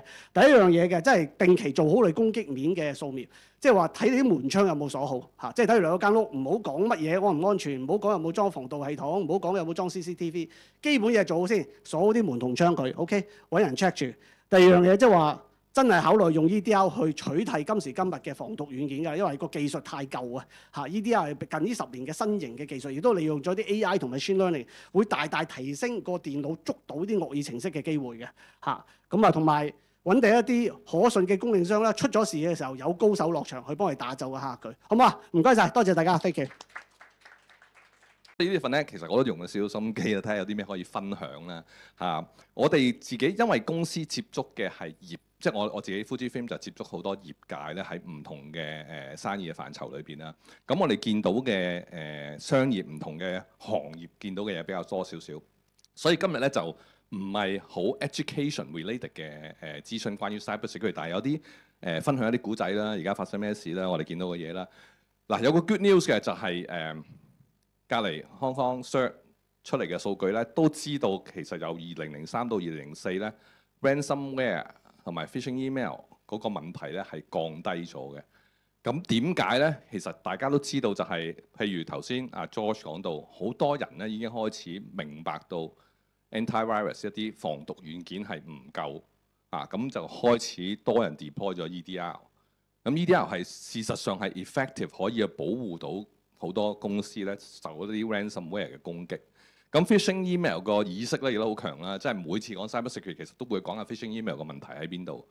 咁但係個 bad news 係咩咧？其實佢哋喺個 ransomware 同埋喺呢啲咁嘅唔同嘅攻擊方向咧，佢哋就轉咗去做一啲 identity 嘅 threat 啊。咁hack 你，不如偷你個 identity 仲容易啦，偷你個 credential login 仲容易啦。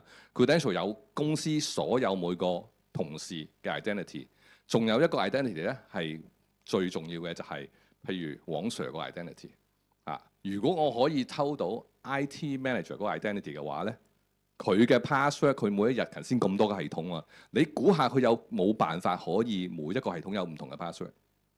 咁當然冇啦。咁佢就當然有自己一個 method 啦，有方法去記低晒每個系統嘅 login。咁我哋做 IT 我自己都做過IT 即係落地啦。我點樣出身嘅？其實我自己冇常問有冇做過學校裏邊嘅 IT 啊。其實我好多年前已經係喺美國一間大學裏邊internal 嘅一個 IT 嘅同事嚇。咁我係負責睇個 firewall 嘅添嚇。咁所以我見過好多好特別嘅例子啦，好多年前嚇。咁我冇舉手，因為我已經唔係喺大學裏面做。咁 identity theft 係一個好嚴重嘅問題，尤其是喺我哋叫做 privilege access management 嗰方面咧，一啲 privilege 係 IT manager 嗰個 access， 佢有嘅係 admin password to 所有唔同系統啦。如果你係做 database 嘅話，你有個 database 系統嗰方面嘅 login 啦。咁只不過係即係我想帶出就係話呢個問題咧係需要諗下點樣解決，但係好彩地即係差唔多8-9年前已經睇到呢個問題㗎啦。而家啲 PAM solution 其實都好多去保護呢方面嘅問題。咁我翻嚟啦，嗱 AI tools 咧 for sure 係一個 norm 嚟嘅。無論係我哋用 AI tools 去幫助我哋去優化我哋做嘢方法，去簡單去更加 efficient。咁 hacker 喺同一方面咧，其實佢哋可以 access 到啲 AI 嘅 tools 啊，去做 hacking 啊，亦都係我哋叫做係 democratize 咗嘅，即係容易咗 access 同埋 affordable 咗嘅。咁就變咗好多 ransomware as a service 啦，access as a service 嘅 tools 喺 cloud 上面出現咗。咁已經冇辦法㗎啦，即係呢啲係越嚟越多，同埋開始咧就見到佢哋做緊嘅 impersonate 咧，即係扮一啲 email 啊，扮一啲SMS 啊，或者扮一啲我哋舊時覺得係 AI tools 好容易可以揾到串錯字啊、寫錯嘢嗰啲，其實 AI 寫出嚟去做出嚟嘅 impersonation 咧係強咗好多啊！咁變咗係個真偽咧。其實我自己一個問題就係、我都俾一啲utilities 啦罰錢啦。點解咧？因為其實真係有啲 water utilities 嘅假嘅信息成日 send 俾我，咁 send 下就話你未俾錢，我就 ignore 咗佢喎。無論係交嗰啲 utility 嗰啲 bills 即係嗰啲水費啊、電費嗰啲之外，仲有就係我個網絡啦，即係成日都話我張 SIM 卡到期啦，你又要交錢啊，唔夠 bandwidth 啊。咁其實好多啲假真撈到咧，我自己都分唔到。即係我自己做呢一行嘅，其實我都好煩嚇。點樣可以令到簡單啲咧？其實喺email 上邊咧係有一啲技術係可以幫助個唔同嘅機構去令到個 domain 裏邊有啲 identity 咧係知道，如果你登記咗個 domain 嘅時候咧，係話埋俾佢聽，呢個係我個 mail server 嚟嘅，呢個係我個 domain，而令到喺人哋辦理嘅時候咧，嗰個機會可以減低。因為大家喺個 internet 上面 send email 咧，我哋都靠個 DNS 嘅。咁個 DNS 係一個中央全個 internet 系統一個重要，佢點樣揾到一個 server 嘅方法。咁個郵局，你話俾個郵局聽，咦？呢個係我個地址。如果郵局佢知道嘅話，咁辦嘅機會就會少咗好多咯。呢個就係一個方法。不過今日就唔係分享裏邊啲技術啦，呢啲留翻我哋專家，譬如 Checkpoint 嗰邊啊。George 嗰邊佢哋更加清楚啲 feature 同埋呢啲 detail 嘅嘢。咁我只不過係講 impersonate 咧係一個好嚴重嘅問題。Hong Kong Cert 俾咗5個大嘅area，佢哋係 top priority 係香港 related to。因為今日 given to 俾我嗰個 topic 咧就係講翻香港 local 嗰個問題啦。咁我就攞咗喺網上面咧，其實 highlight 咗5個唔同嘅 area 喺香港比較 popular 啲嘅問題。咁就逐個講一講先啦。其實之前啲講者有講過㗎啦。一個第三方嘅攻擊係越嚟越嚴重，就係話如果我做咗個軟件出嚟，當我係會 provide 呢個 service 俾我嘅客戶，或者我係 subscribe to 一個 create 呢個 software 嘅客戶，即係我去幫襯佢。咁如果你諗下佢哋本身嗰個 software 有問題，而係影響到我嘅機會，其實都可以好大嘅喎。咁再講咧，我哋琴日啱啱自己本身公司有個分享咧，就係個 legal 嘅 obligation 咧，都係一個好大嘅 concern。即係話，如果我做嗰個 software 影響咗下游，而係攻擊到令到人哋俾人哋攻擊咗嘅話咧，其實佢係有機會有個 legal 嘅責任喺度，係要賠錢嘅。呢啲全部都係一啲大嘅 enterprise 可能有啲crop 啊 online 做 store 嘅。咁係咪香港嘅中小企唔需要擔心咧？甚至乎學校唔需要擔心咧？其實都有好多呢啲 concern 喺度。我哋琴日個 lawyer 答嘅問題咧，都係話：咦，唔係喎，你試諗下，如果你出咗一個問題出嚟，譬如我係香港一間做 manufacturing 嘅公司，做一啲產品，咁我有個 online store，咁如果個 online store 出咗事，我 leak 咗人哋啲 data 出去，佢啲數據出咗去之後，啲 credit card information 啊，即係呢啲係一啲私隱同埋一啲好嚴重 sensitive 嘅 data。如果你係 leak 咗出去，而人哋用咗，咁其實你都有個責任喺度嚇。所以當然retail 裏面有個 PCI 嘅 standard 啦，有好多呢啲 governance 嘅嘢要 follow 啦，去 make sure 你可以肯定地或者係做多少少嘢去令到你嗰個保護係唔會受到影響咗你嘅客戶啦，而影響你嘅公司啦。咁嗰個就係 third party 嘅 supply chain attack。咁 AI 有樣嘢咧，就係而家好興講嘅大數據模型，又會攞我哋好多其實好多客戶都問我哋，喂，點樣可以用 AI 幫助我做多啲生意啊，或者做啲 customer service 啊，可以減省人手啊。咁個問題就係 AI 咧嗰個 training 咧係好容易會受到 poison， 即係有落毒落去嘅。咁變咗咧有幾樣嘢可以發生，就係你可以將佢本來想答嗰啲問題咧答錯咗啦，即係影響咗公司嘅品牌都不特止，甚至乎俾咗一啲錯誤嘅 direction 你嘅客戶去做咗啲唔應該做嘅嘢。啊，呢啲都係一啲 AI 而家喺咁即係已經差唔多2年幾啦，其實已經開始發現呢啲問題越嚟越嚴重啦。另外一樣嘢就係我哋在座都應該知道，而家公司好多 restriction， 我哋點樣用個 AI 嘅。啊，如果你帶啲 AI 嘅 tools 翻嚟，跟住你 upload 咗公司嘅資料上去咧，其實都係一個control 唔可以做嘅嘢嚟嘅。嚇，咁每間公司都有呢啲 governance 開始用咗。咁呢個咧就比較對香港嚟講比較係一個出名啲嘅問題啦，就係第一個 deepfake 啊。發生咗咩事咧？就係deepfake 可以扮到好相似。我就揾到呢個學生咧，其實你哋喺後邊咧清唔清楚睇到佢隻眼係咩嚟？即係我哋成日睇戲都有咧，畫隻眼跟住遮喺度就瞓覺嗰樣嘢咧。其實咧有少少搞笑嘅啫攞嚟。咁但係呢張圖咧係 NVIDIA 去 publish 出嚟用 AI 做出嚟嘅相片嚟。啊，個真實程度咧唔單止係張相片，同埋一個 video 啊，就係利用一個 live 嘅 video chat， 佢可以真正咁樣去扮一個人。咁 deepfake 呢個 news 咧就係年幾2年前咧，香港有間公司好出名嘅公司咧，就唔見咗25個 million dollars， 係25個 million 嘅美金，就係因為個 CFO 相信咗一個 video 嘅 request， 佢要過數俾佢哋下游嘅一啲建築嘅材料嘅公司啊。咁25個 million dollars 係令到我哋喺香港咧，其實一打 deepfake第一件事出嚟嗰個問題咧，就指咗嚟香港嚟㗎，係一個國際新聞嚟㗎嚇。咁唔係幾好啦，當然。咁其實做呢件事咧，佢唔係一個 cyber， 唔係 exactly， 我覺得唔係一個 exactly 嘅 cyber attack， 佢只不過係一個做一個 social 嘅network 嘅 attack， 去 find out， 去揾到所有資料，好有計劃咁去進行嘅事件嚟嘅。即係你話公司係咪個網絡做得唔好啊，安全做得唔好啊，跟住泄漏資料，其實佢冇嘅，只不過係佢做咗一個scam， 喺唔同嘅地方可以攞到唔同嘅資料之後咧，去做呢個 attack。咁另外一樣嘢咧，就係提到喺香港商業 report 入邊都講到就係 critical infrastructure 啦。咁我哋知道啱啱2-3個月前就係香港 pass 咗個CI 個 bill 啦 ，critical infrastructure bill 啦。咁呢個對我嚟講咧比較更加貼切咧，因為我其實舊時做好多 IOT 啊，做好多 OT 嘅network 嘅保安都有嘅。咁我哋Fujifilm 咧有個 healthcare 嘅部門，其實我哋有出一啲 healthcare 嘅產品啊，譬如內窺鏡啊、MRI machine 都有嘅。咁喺呢啲咁嘅即係 IOT 嘅 device 裏邊咧，佢哋講嗰個 network 嘅 protocol 同埋嗰啲 file format 咧，就唔係我哋講緊 TCP/IP 啊、email 啊嗰啲咁嘅 protocol 嚟嘅。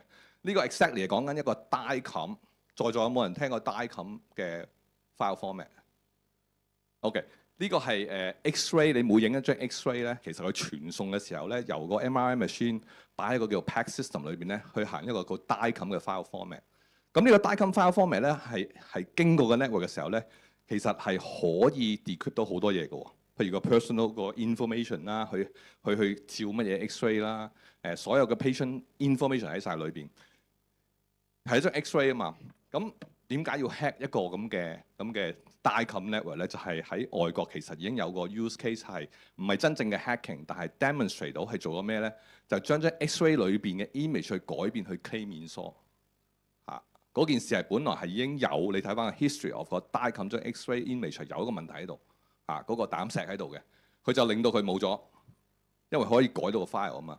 咁另外一個問題，當然 DICOM 就係好多 personal information 喺裏邊，其實呢個係一個醫院裏邊有好多 device，咁其中一個叫做 infusion pump，佢行緊個 software 咧，好多時都係 upgrade 唔到、patch 唔到嚇。呢個係一個比較嚴重嘅問題，但係醫院今年佢哋開始就係留意緊呢啲問題咧，佢哋點樣可以就算 patch 唔到都好啦，你要俾我知道我有幾多部機有呢個 potential 問題，有啲咩方法去將嗰個漏洞去降低個風險咧？成日我哋都講風險平衡，咁但係點樣去做呢件事咧？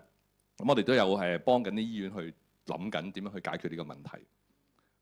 咁呢個入嚟已經見過幾個啦嚇，signage 香港係周圍都有嘅，係唔係未發生過？香港已經有啲 kiosk 俾人 hack 咗。最重要嗰個我記得咧，有一個就係一個電裝叉電裝都係一個 signage 嚟嘅，俾人 hack 咗。你諗下叉電裝佢嗰個 power handle 緊嗰啲係3箱電或者以上個 watt 數咧係好高嘅。咁呢啲係一個比較嚴重問題，但係再嚴重啲嘅咧就係呢啲 system 佢喺個 network 裏邊，如果有冇 segment 到係咪擺喺同你一個 network 裏邊？如果冇 segment 到嘅話咧，佢其實可以首先 hack 咗呢個 screen， 跟住用佢嚟去 hack 其他嘅喺個 network 上面嘅東西。所以如果呢個係冇 segment 到咧，你睇下呢個就算 Windows 8係一個 embedded 嘅 Window， 我就咁上去 search 個 CVE 咧，佢 top 10即係最嚴重嘅 CVE 嘅漏洞咧，都我 scroll 落去咧都冇數到有幾多。其實一辣都係全部係10，就係我哋講 CVE 最嚴重嘅漏洞喺呢個 OS 裏邊。咁如果冇 patch 到嘅，咁你都諗辦法去擋啊，都要 isolate 啊，都要做啲嘢咯。咁呢個就係而家喺 Hong Kong Short 裏邊 identify 就係香港嘅 digital signage 周圍都係。咁有幾多係真係 take 咗一個好好嘅 practice 去保護咧？係未知咁亦都會做多啲嘢。咁我有誰是目標，即係邊一啲係 target 咧？其實即係 hacker 係 target 啲咩咧？頭先之前講有講過係，其實係所有人都係噶嘛。Data is gold，我哋講 data 嘅時候咧，黃金 data 錢啊嘛。咁而家 hacker 梗係 go after 有錢嘅目標啦。其實亦都唔係淨係有錢嘅先至成為目標嘅。咁我哋知道喺一個即係每一年我哋做一啲 report 咧，其實係排晒出嚟咧。education 係仍然唔係太高嘅，因為其實 education 裏面嘅 information 嘅 data 咧，佢偷咗翻嚟嗰個價值係唔係咁高。但係如果佢係真係可以令到學校係停止運作，或者去令到佢有任何方法去學校係好 concern 而係俾個 ransom 嘅話咧，佢都會做呢樣嘢。有個案例咧，我知道間學校咧，佢去 handle 個 user account 嘅時候咧，係得一個人負責一個Microsoft 嘅 login account，所有學校嘅Google Doc 啊，任何嘢都係一個人負責同一個 password。咁佢真係俾人 hack 咗，咁就打上嚟話揾幫手啦。咁喂 Microsoft 真係要牽涉到 Microsoft 先有辦法可以 open 翻個戶口出嚟，因為佢真係俾人哋將個 account compromise 咗。咁而家學校係停晒 operate 唔到。呢個係我有個咁嘅例子聽過下。咁最近咧就係我講 rich and famous 嘅 target 咧，通常係咩咧？M&S 係唔知你有冇留意啦 ，Marks and Spencer 唔係淨係英國，我啱啱幾個禮拜前喺英國就聽到呢個 news， 跟住而家香港啦、美國咧，佢所有嘅 franchise 咧，其實都係有同一個問題發生咗，令到佢個 online store 啊收錢啊全部停晒。佢每一日可以唔見嘅錢係大概4.8個 million 美金度咧 ，online store 開唔到。淨要暫時停止服務。佢而家個問題其實仲喺度嘅，不過係慢慢 resume 緊。OK， 咁easy and open 嘅 target 係啲咩咧？我頭先開頭嘅時候咧就跳咗入去講 PAM， 其實去攞 credential 去攞 username password 係容易過 hack 好多嘅。所以咧見到大部分 hacker 咧都開始就係針對一啲 credential， 針對點樣去 log in 攞到嗰啲 credential 咧。其實就可以做到好多佢哋想做嘅嘢。呢個就好 typical 㗎啦。好多都話我唔係個 target 嘅 target。大部分 SMB 都係唔會搞我㗎啦，我唔會係個 target 嘅。呢個先至係我哋見到比較多嘅。我有最近睇咗個 report 就係話，如果cyber attack 個比喻係唔係用箭啦，其實係好似用機關槍咁。如果你喺上一個 internet 上邊用機關槍掃嘅話，就係呢個比喻。你着晒避彈衣都好啦，始終有一啲位佢會俾佢擊破。咁呢個咧係成日都會諗到就係話我唔係 target，其實佢唔係揀 target 嘅，佢係掃你睇下有冇機會入到。譬如頭先阿 George 一出嚟睇到晒，哇！我哋而家咁多個 RDP，咁多 remote desktop 可以入到嘅，就係咁解啦。咁點樣平衡個保護咧，同埋一個風險咧？即係學校又好，我哋接觸嘅中小企啊，或者甚至乎 SMB 都好咧，佢唔係有無限嘅資源去投資嘅。咁我哋都會同佢有啲 discussion，就係話有啲乜嘢係需要做先啊。當然今日我諗第一個即係個彩蛋就係一定係諗下你個防毒軟件。如果仲係叫防毒軟件，唔係 EDR 嘅，你就考慮下去用一啲 EDR 嘅 software， 一定幫到好多，同埋減低個風險嚇。咁我哋有一個infographics 咧，我哋公司咧就係其實幫客去做呢個傾嘅時候咧，點樣去同個客去 discuss 下你點樣去 reduce 個 cyber risk， 有好多 assessment 嘅 service 可以做。Sorry 啊。啲俾人 hack 咗，可能個 laptop 唔俾我講最後尾嗰兩張 slide， 啱啱呢個就係呢邊其實有啲 identify， 就係我哋 follow 個 NIST framework 啦。其實每一間公司咧，佢可能有啲 governance 嘅，有需要 follow 嘅。譬如香港啊 G 即係可能係 G3啊，或者 CII 啊、HIMSS 啊、HIPAA 啊，無論係醫院好、finance 好，你都有啲艱難可以 follow。大部分咧都係有一個global 嘅 NIST framework 咧係相似嘅，大家做嘅嘢。咁所以我哋就可以睇翻有提到就係、是，如果你係做一個準備，做一個風險降低風險咧，就係一個 assessment。如果你係睇到自己有邊度有風險嘅話咧，其實有好多嘢可以採取去幫助嘅。譬如如果係 budget 有限嘅，做一啲 managed security service， 包括埋可以做一啲 managed 嘅 endpoint detect response 嚇 EDR， 仲要有人幫你睇埋。我哋都見到好多案例咧，就算有 firewall 都好咧，如果冇人睇咧，其實好多時有漏洞都 catch 唔到，冇人幫你睇住個問題。甚至乎頭先嗰個問題就係個 firewall 開咗個 RDP protocol， 即係 remote desktop 入嚟，而係冇閂到，開住道門俾人入嚟。呢啲都係因為其實 IT 好忙，見到黃 Sir 咁多嘢要做，呢啲係好常會發生嘅事，我哋都見得唔少啊。所以我哋有呢個咁嘅保護係可以。唔係話真係全部去做啦，譬如就算係我哋做一個 IR response 咁，做 IR response 通常會做咩？做個身體檢查咯，咁亦都係可以幫到，就係由個 IR 嗰度調翻轉頭做一啲 assessment， 睇下你而家嗰個身體嘅狀況係點咯，即係 network 嘅狀況係咪安全咯。咁最後一張咧就係incident response， 頭先位講者講過啦，點都有呢啲撞㗎啦。咁咧我哋都係 strongly suggest 咧，如果你係早啲去傾一個 incident response 嘅 plan 咧。其實會係俾到啲咩你呢？有時嘅時候唔係你打去電話揾人幫手，係如果我哋嘅做法呢，其實係主動話俾你聽，你係有啲機會係受到攻擊，而係幫你去解決個問題，就唔係去 spread 到去10部機，成個 network 先至係跟住死啦！我有10部機中咗招啊！你可唔可以幫下我啊？你喺嗰刻打電話去揾人幫手呢，其實一定係會俾你有一個計劃。For incident response plan 咧係安心好多，即係你呢個做法一定會安心好多。Sorry 嚇，咁我嘅分享同埋建議就係咁多啦，唔該晒。